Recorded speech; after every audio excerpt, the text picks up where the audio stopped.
sa halaman ng Eden ay mayroong sinasabing tibanan. Yung sabihin ng ating Panginoon.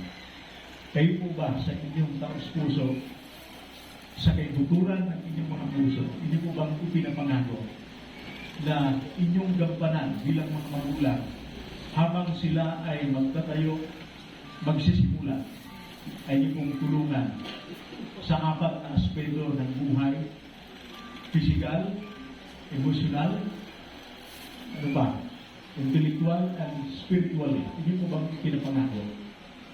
Salamat po. Mga kapatid, hindi na po kayo umupo.